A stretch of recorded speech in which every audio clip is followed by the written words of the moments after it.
Na ananásový reliš začneme ananásom, inak taký hack, ako zistíš, že ananás je čerstvý.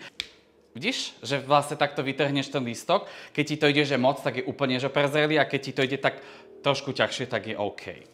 Takže ananás. Ošupené. Tak, zatiaľ si rozpalíme. Páne, vieš, čo sa tu naučíme s tým delať? Funkcion.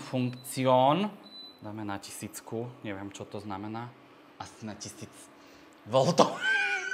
Nech tam nemáme tieto škaredé, šmucige veci. Ježiš, jak strieka z toho tá šťava. Milujem. Dáme len trošku oleja, ale nejak sa z toho dymí asi to... Šišmário. Dám to trošku na menej, trošku takto oleja. Len ten ananás tam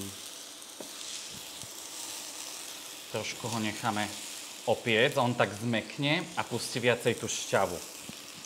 Jak hovorí Honza Punčocháš, jedna ruka varí, druhá uklízí. Takže žiaden bordel. Do ananásového relišu ide meta a koriander. Ja som si takto obral lístky a len si to nakrájaš. Tá vôňa tej mety milujem.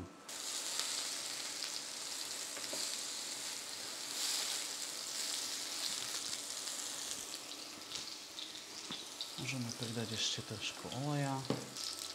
A krásne opečený, mekučký, dáme ho trošku vychladiť.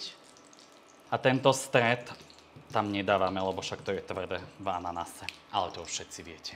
Keď nám ananás vychladne, tak pekne nakrájame na také menšie kocečky.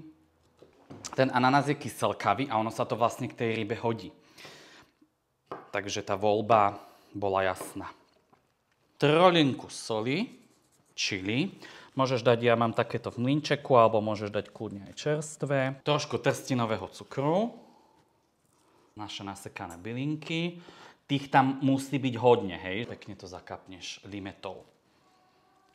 Každý podľa chute. Tá vôňa.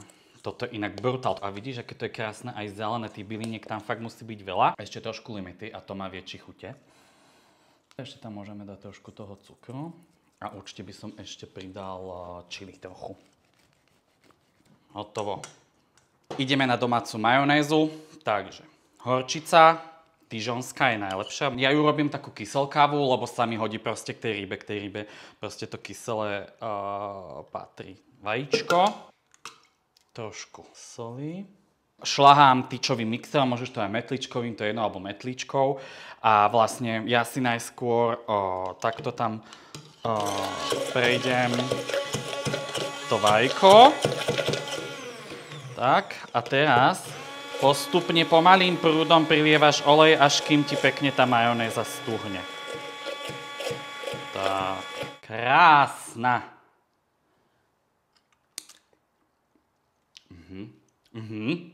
No som to trafil naprvo. Je fakt taká kyselkavejšia, lebo ja to proste s tou rybou mám rád. Má to výborný chute. Keď by si potreboval ešte že nejak dochutiť už tú majonézu, tak už to nemusíš úplne tým tyčakom alebo tým mixerom. To potom stačí len premiešať tam v tej nádobe. Ja používam takúto väčšiu a pozri, inak z toho jedného vajíčka to máš proste strašne veľa tej majonézy, takže netreba z toho robiť nejaké 30 vajec, hej? To možno na majonézový šalát na Vianoce, ale takto ti to úplne stačí. Určite veľa ľudí to robí len zo žltok, ale moja sesternica tam vždy dávala celé vajíčka, vždy to robila tyčovým mixerom, vždy jej to vyšlo, tak to robím, jak ona, pozri. A vždy to vidia aj mne. Predtým, jak si obalíme filé, tak si dáme rozohrieť poriadne olej. Keď máš dobré kvalitné filé, tak ti pekne aj drží, hej, potom, lebo už dneska predávajú barščo, ale keď si kúpiš dobré kvalitné filé, tak ja si ho dávam deň vopred rozmraziť a potom vlastne si ho vyťahnem pred tým smažením von, nech pustí ešte tú vodu a takto pekne z neho tú prebytočnú vodu vyutieram. File teda vieme, že je ako keby zlisované niekoľko, čiže ty nemusíš vôbec to rezať, hej? Že na tie, ja budem robiť také kúsky, lebo to bude vlastne na tom sendviči. Vieš, že nemusíš to vôbec nejak rezať. Teraz vlastne ju poriadne treba osoliť z jednej aj z druhej strany.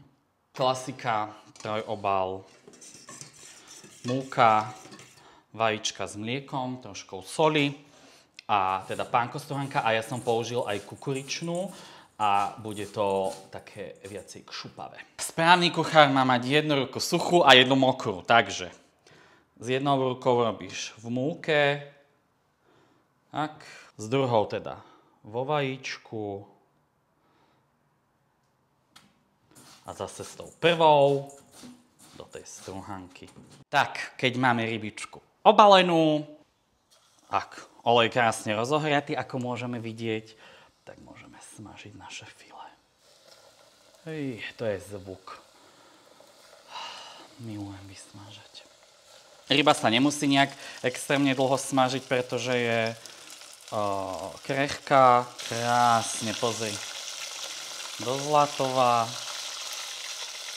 Dochrumkavá. Na kostičke másla, ktoré si tu trošku roztopíme, si opečiem toast z oboch strán.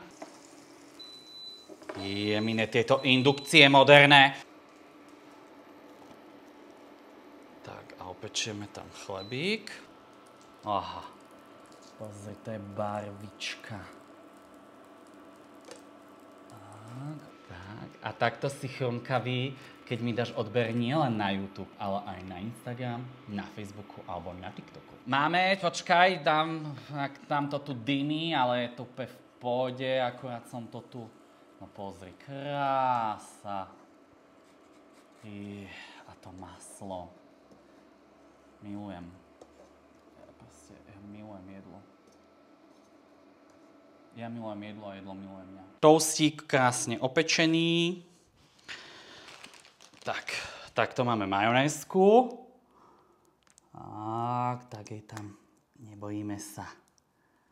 Ananásový relíš. Pozri na tam tú šťavičku. Mária.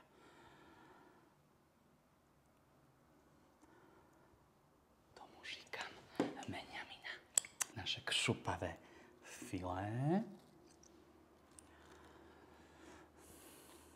Ešte zastejkame majonézou. Trošku citrónu. Něco zeleného pro fajnšmekry.